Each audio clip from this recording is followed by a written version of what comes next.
This week in the Imperial Valley, Brawley High is threatened, Hurricane Rosa visits the valley, and IVL rivalry between Brawley and Imperial was epic. I'm Kayla Kirby, and this is your Desert Review weekly webcast. Since Sunday in Brawley, parents and their high school children have been on edge as a suspected shooting plot was reported on social media for the upcoming school week. A concerned parent alerted the Brawley police. The police, along with BUHS administration, investigated the threats and took 3 suspects into custody. Monday morning was quiet on the campus, and the high school was issued this statement. We would like to thank the City of Brawley Police Department for their swift response and ongoing efforts to mitigate a threat of violence towards Brawley Union High School. At this time, there is no safety concern regarding student attendance at any of the district school sites. Possible suspects related to alleged threats are in police custody. During the course of the investigation, 3 juveniles were identified as suspects. 2 of the juvenile suspects were located at their homes in Brawley and arrested on Sunday afternoon. Both were taken into custody without incident. The 3rd juvenile suspect was arrested Monday morning. The closed campus took precautions by checking student IDs and backpacks, along with having a police presence. The first wave of Hurricane Rosa visited the Imperial Valley Sunday night, bringing strong winds, rain, and thunder. According to IID's Robert Shetler, the county experienced a few scattered power outages across the system due to the storm. IID crews worked throughout the night to restore power, and according to district officials, all power had been restored as of Monday morning. Imperial County Fire Chief Alfredo Estrada reported nothing severe happened following Sunday night's storm. He said Winter Haven experienced flooding, but mainly because the town lacked storm drains. Estrada said Palo Verde experienced heavy rain, but Highway 78 remained open throughout the storm, and crews monitoring the road reported no issues. Estrada said Imperial got slammed. Nevertheless, their Emergency Operations Center did not have to activate, but kept a small crew on hand to monitor the storm.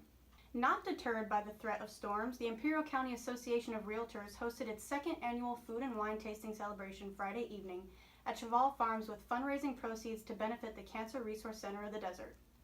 Alma Ortega, this year's Public Relations Committee chairperson, said, "We are a committee of 7 agents and realtors that come together every year to give back to the community on behalf of the association.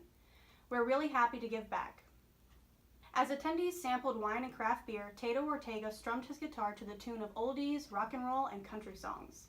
Helen Palomino, CEO of the Cancer Resource Center of the Desert, said, "The Imperial County Association of Realtors was gracious enough to select us as its recipient for this fundraiser. The funds received are used for the direct service of their patients. They help patients through transportation and support." Imperial Valley League football play is upon us, and Week 1 could not have ended with a bigger bang as the Brawley Wildcats took to the road Friday to battle the Imperial Tigers in what has developed into a must-watch IVL rivalry.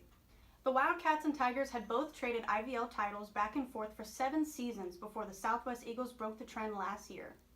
Coming into the matchup, the Wildcats were highly favored and boasted a variety of advantages in most categories, including the largest line in the valley, a variety of returning starters, and a talented senior class.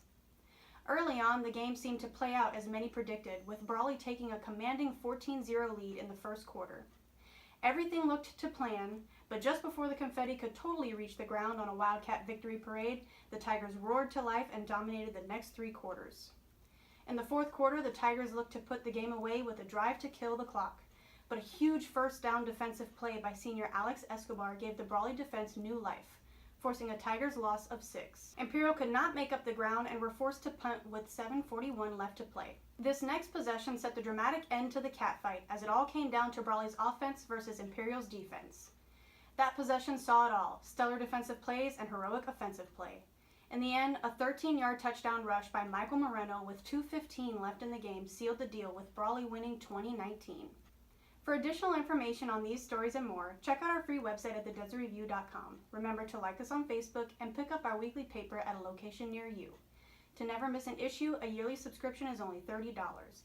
I'm Kayla Kirby, and this is your Desert Review weekly webcast.